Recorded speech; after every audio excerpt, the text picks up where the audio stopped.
अस्सलाम वालेकुम दोस्तों, मैं हूं अतीक अहमद।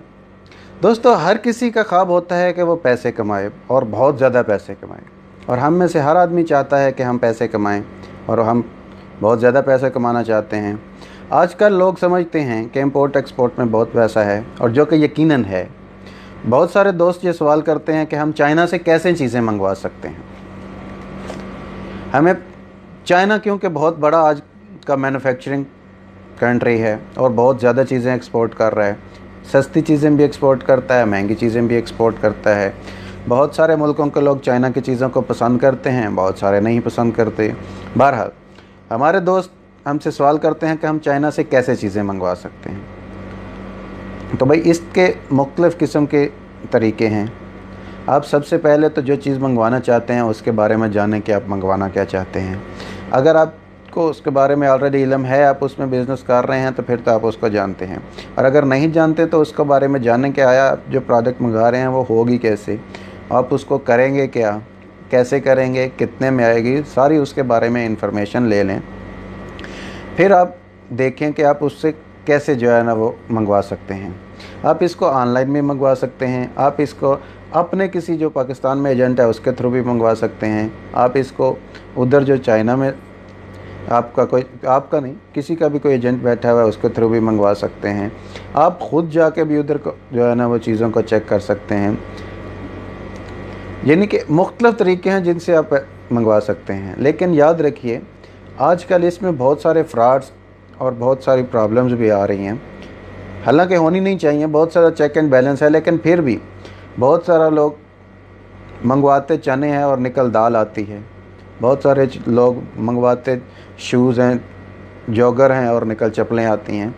इसलिए इसकी मुख्तलिफ़ वजूहात हैं, मुख्तलिफ़ चीज़ें हैं। लाजमी नहीं है कि आपका जो बिज़नेस पार्टनर है या ट्रेनिंग पार्टनर है वो फ्रॉड हो, लेकिन इसकी और भी बहुत सारी वजूहात हो सकती हैं। आपको चाहिए कि आप प्रोडक्ट के बारे में जानें, आप जिसके साथ बिज़नेस कर रहे हैं उसके बारे में जानें, आप जिस लोगों के साथ बिज़नेस कर रहे हैं उनके कल्चर के बारे में जानें। क्योंकि हो सकता है कि एक चीज़ हमारे यहाँ तो उसको फ्रॉड तस्वर किया जाता हो, लेकिन वहाँ वो नॉर्मल बात हो सकता है। और दूसरी बात, कभी भी सैंपल पर रिलाई नहीं करें। वो सैंपल आपको भेजेगा उस पर रिलाई नहीं करें। अपनी फुल डील जो करें उसको पहले देखें फिर शिप करें। कोशिश करें कि आपका कोई क्रेडिबल पार्टनर हो, कोई ऐसा जानने वाला हो जो वहाँ पे आपकी चीज़ें ख़रीदे और आपको वहाँ से सप्लाई कर दे, यानी कि आपको वहाँ से शिप कर दे, आप यहाँ से कस्टम पे करके उसको छुड़वा लें। आपको अच्छा सप्लायर ढूंढने के लिए, अच्छा मैन्युफैक्चरर ढूंढने के लिए नेट से भी सर्च कर सकते हैं। अगर आपका जानने वाला है तो वो भी आपको रिकमेंड कर सकते हैं। मुख्तलिफ़ किस्म की रिकमेंडेशन होती हैं जिनसे आप टच करके, जिसको आप जान के अच्छा सप्लायर और अच्छा मैन्युफैक्चरर ढूंढ सकते हैं। आप जाएं, वहाँ पे लोग आपको अपनी कंपनीज़ के जो है ना वो विज़िट भी करवाते हैं। ज़्यादा आजकल तो टिकट और वीज़ा भी ज़्यादा महंगा नहीं है, 1 लाख में आके जाके आ भी सकते हैं। होटल भी वहाँ पे सस्ते भी मिल जाते हैं, महंगे भी मिल जाते हैं, मुख्तलिफ़ किस्म के हैं। आप अगर चाइना से करना चाहते हैं तो चाइना के ट्रेड लॉज और पाकिस्तान के ट्रेड लॉज, और या जिस भी कंट्री में आप मंगवाना चाहते हैं, आप उन ट्रेड लॉज को आप जानिए कि उनके ट्रेड बिज़नेस लॉज क्या हैं और हमारे ट्रेडिंग लॉज क्या हैं। उन लॉज को जब तक आप जानेंगे नहीं, आप उनके साथ बिज़नेस नहीं कर सकते। इसके बाद आपका जो फॉरवर्डिंग एजेंट है, आपका जो शिपमेंट लाने वाला और शिपमेंट आपको छुड़ा कर देने वाला है, वो कॉम्पिटेंट होना चाहिए। उसमें ये अहलियत होनी चाहिए, वो आपकी प्रोडक्ट को मंगवा सके, आपकी प्रोडक्ट्स को ला सके, उसको क्लियर करवा सके और आपको दे सके।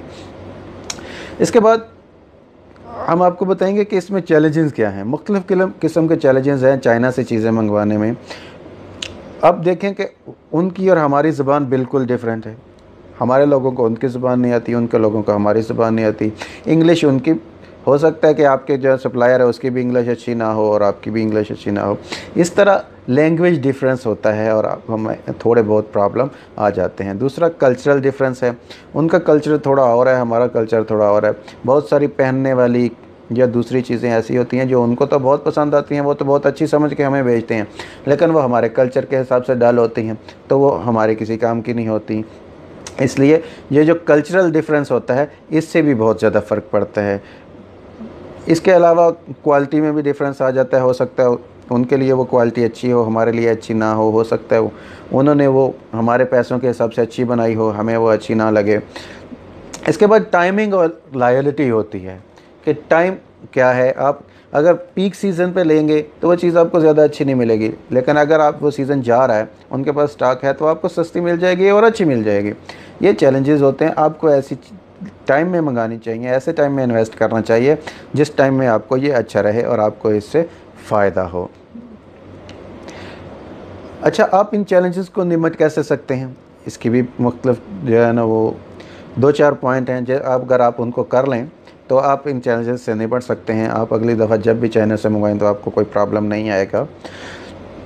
ऐसा करें कि अपने आप को तैयार रखें, बी प्रिपेयर्ड, अपने रेडी रहें। उनके कल्चर के बारे में पढ़िए, उनके ट्रेड लॉज के बारे में पढ़िए, उन लोगों के माइंडसेट के बारे में जानिए। मुख्तलिफ लोगों से मूवीज़ देख के आप उनके बारे में जान सकते हैं कि वो कैसे हैं। आप उनके एसोसिएशंस और पार्टनर को अच्छे किस्म से अगर जानते होंगे तो फ्रॉड के और दूसरे किस्म के चैलेंजेस कम आएंगे। एक वहाँ पे क्रेडिबल पार्टनर ढूंढ लें। अगर कोई अपने मुल्क का वहाँ पे रहता है तो उसके साथ रब्ता कर लें, क्योंकि वो तो यहाँ आएगा ही।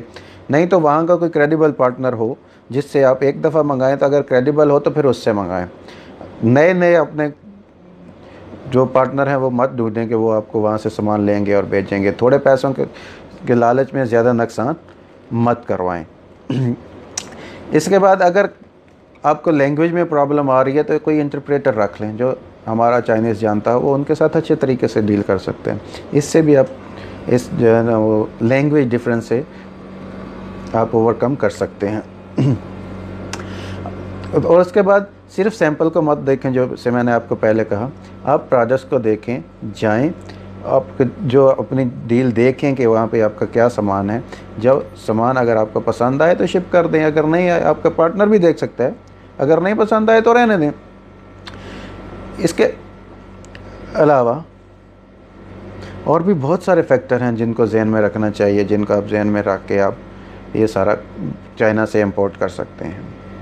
ये छोटी छोटी चीज़ें हैं, बहुत ज़्यादा हर बारे में पिन पॉइंट पे तो कोई भी आपको नहीं बताएगा, लेकिन ये छोटी छोटी चीज़ें हैं कि अगर आप इनको ओवरकम कर लें तो आपको चाइना से चीज़ें इंपोर्ट करने में आसानी रहेगी, नुकसान नहीं होगा, तो आपको अच्छा लगेगा, आपको वो प्रोडक्ट प्रॉफिट देगा। तो दोस्तों, आपको ये वीडियो कैसी लगी मुझे अपनी राय के बारे में लाजम बताइएगा। मुझे अतीक अहमद को इजाज़त दीजिए। अल्लाह निगहबान।